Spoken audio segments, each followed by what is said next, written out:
नमस्कार दोस्तों, स्वागत है आपका आप ही के अपने YouTube चैनल एजुकेशन पोर्टल पे। दोस्तों, काफ़ी सारे स्टूडेंट की डिमांड के लिए एक ऐसा वीडियो लेके आया हूँ जिसमें यह कंपेयर करेंगे कि डिफेंस नेवी क्या होती है और मर्चेंट नेवी क्या होती है और उनके क्या क्वालिफिकेशन रहता है, कैसे उनकी है वैकेंसीज है वो रिलीज़ होती हैं। तो चलिए दोस्तों, बिना समय गंवाए वीडियो को स्टार्ट करते हैं और कंपेयर करते हैं according to comparison between merchant navy and defence navy. तो सबसे पहले हम इसका इंट्रोडक्शन देखें तो कुछ मर्चेंट शिप है वो इस प्रकार से दिखता है जो कि इंपोर्ट एंड एक्सपोर्ट करता है। सेकंड जो आप इमेज देख रहे हैं वो डिफेंस नेवी की है जो कि एक विक्रमादित्य इंडियन नेवी का शिप है, वो एयरक्राफ्ट कैरियर है। उसके बाद में हम बात करते हैं कि एलिजिबिलिटी क्वालिफिकेशन क्राइटेरिया इसमें क्या रहता है। अगर वैकेंसी रिलीज़ होती है तो उसमें एलिजिबिलिटी क्राइटेरिया क्या रखा जाता है।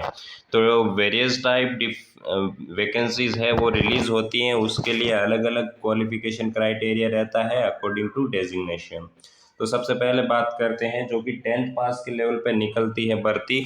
तो उस पर क्या रहता है कि जो MR रहता है, मैट्रिक रिक्वायरमेंट रहता है, जिसमें पोस्ट रहती है टोपाजेज, कुक, स्टेवर्ड, इनके लिए है वो 10th पास के लिए वैकेंसीज निकलती है। और जो ट्रेड्समैन की भर्ती निकलती है, ये सिविलियन डिफेंस की भर्ती निकलती है, वो 10th पास के बेस पे निकलती है। और जिसमें आपको अगर 10th पास प्लस ITI कर रखा है, डिप्लोमा होल्डर है, तो वो कैंडिडेट है वो अप्लाई कर सकते हैं। इसके बाद में हम बात करते हैं सेकंड वैकेंसी जो रिलीज़ होती है वो 12th पास कैंडिडेट के लिए रिलीज़ होती है। तो 12th पास कैंडिडेट है और अगर उसने फिजिक्स, केमिस्ट्री, मैथ सब्जेक्ट है 12th में, तो उसको मर्चेंट नेवी ज्वाइन करने के लिए वहाँ पे आपको GP रेटिंग का एक कोर्स करना पड़ता है, जो इसकी ड्यूरेशन 6 मंथ है, वो डिप्लोमा ड्यूरेशन रहता है। और अगर 6 मंथ GP रेटिंग कंप्लीट करता है तो उसका कैंपस सिलेक्शन होता है, देन आपका सिलेक्शन होता है शिप ऑन बोर्ड पर। ठीक है, उसके बाद में ये थोड़ा मिस टाइपिंग हुआ है, जिसके बाद में एक डिप्लोमा आता है, diploma in nautical science, DNS जिसको बोलते हैं। यहाँ पे एक मिस टाइपिंग हुआ है, मैं आपको बता देता हूँ कि जो ये DND लिखा है ये ऐसा DNS होता है। आप उन्हें अगर DNS से एंट्री लेते हैं, डिप्लोमा इन नॉटिकल साइंस, तो यहाँ पे आपको एंट्रीज मिलती है। ये 3 साल का डिप्लोमा है, यहाँ पे करवाया जाता है। उसके बाद में यहाँ पे आप देख रहे हैं BSc, यानी BSc अगर नॉटिकल साइंस में अगर BSc कर रखी है या 12th के बाद में BSc करके आप हैं मर्चेंट नेवी ज्वाइन कर सकते हैं। उसके बाद हम बात करते हैं डिफेंस नेवी की। डिफेंस नेवी में क्या है कि आप अगर आपने 12th पास कर रखा है या फिर आप 10th पास कर रखा है तो आप MR मैट्रिक रिक्वायरमेंट की वैकेंसी है वो यहाँ पर देख सकते हैं। उसके बाद में अगर बात करें 12th की, तो 12th में आपने PCM फिजिक्स, केमिस्ट्री, मैथ आपका है तो आप यहाँ पे भर्ती SSR और AA की भर्ती है वो यहाँ पे ट्राई कर सकते हैं। उसके बाद में हम बात करते हैं नेक्स्ट है वो हमारा NDA यानी नेशनल डिफेंस एकेडमी, जो पूना खड़गवासला में स्थित है। वहाँ के लिए क्या होता है कि जैसे ही कैंडिडेट 12th पास आउट होता है और उसकी एज अगर 16.5 साल के 19 साल के बीच में है तो वो NDA के लिए अप्लाई कर सकता है और उसका एग्ज़ाम है UPSC कंडक्ट करवाता है। और ये वैकेंसी साल में 2 बार रिलीज़ होती है, NDA first and NDA second. उसके थ्रू आप है इंडियन नेवी है वो ज्वाइन कर सकते हैं और एज ए ऑफिसर में आप जा सकते हैं।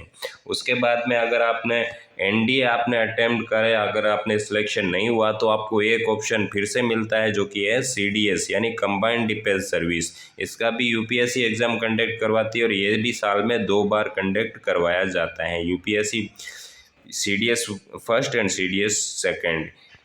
तो इसके थ्रू है आप इंडियन नेवी है आप ज्वाइन कर सकते हैं एज ए ऑफिसर। इसके लिए क्वालिफिकेशन क्राइटेरिया है ये BE यानी बैचलर ऑफ इंजीनियरिंग या BTech होना आपको ज़रूरी है।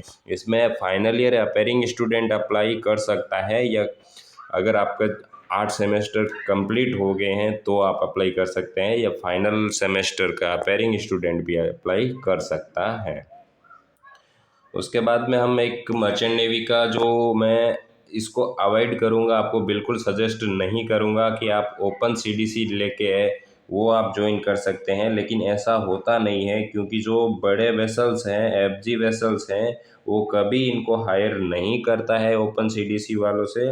ओपन सीडीसी से केवल एफजी वेसल पे नहीं जा सकते, वहाँ पे आप फिशिंग बोट या फिर सप्लाई वेसल तक ही लिमिट है, तो यहाँ तक आप जा सकते हैं। तो मैं ये सजेस्ट कभी नहीं करता हूँ कि आप ओपन सीडीसी निकाल के वो इसमें ट्राई कर सकते हैं। मैं आपको सजेस्ट कर सकता हूँ कि आप अगर आपको डीएनएस या फिर बीएससी नहीं कर सकते हैं तो आप जीपी रेटिंग करके ज़रूर ज्वाइन कर लीजिए, बट ओपन सीडीसी कभी भी मत निकाल के ज्वाइन करिए, क्योंकि इसमें करियर आगे जाके नहीं बनता है। उसके बाद में ट्रेड्समैन का है, वो यहाँ पे अप्लाई कर सकते हैं। इंडियन नेवी के लिए आईटी कर रखा है 12th पास के बाद में, तो ट्रेड्समैन के लिए वो अप्लाई कर सकते हैं। उसके बाद में हम जॉब डिस्क्रिप्शन की बात करते हैं, तो जनरली मर्चेंट नेवी का जॉब डिस्क्रिप्शन क्या रहता है कि इनका जो काम है इंटरनेशनल लेवल पे इंपोर्ट एंड एक्सपोर्ट करते हैं। जैसा कि आपको पता है क्या कि वर्ल्ड ट्रेड ऑर्गेनाइजेशन के अकॉर्डिंग विश्व का 95% ट्रेड है वो बाई शिप से होता है। और डिफेंस नेवी का आपको नाम से भी पता है कि क्या वर्क जॉब डिस्क्रिप्शन रहता है। जॉब सर्विस है तो यहाँ पे मर्चेंट नेवी पे है, एज पर आपका ऑफर लेटर है। जब आपका कैंपस सिलेक्शन होता है उसमें डिसाइड किया जाता है कि आपको उस शिप पे कितने टाइम कितने ड्यूरेशन के लिए रहना है, और उस ड्यूरेशन के बाद में आपको फिर से प्लेसमेंट लेना रहता है।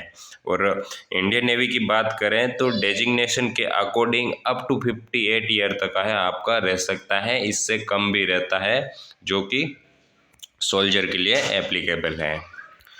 उसके बाद में हम बात करते हैं पे स्केल की। तो पे स्केल दोनों ही जगह पे अपने अपने रोल पे बहुत ही अच्छे पे स्केल रहते हैं।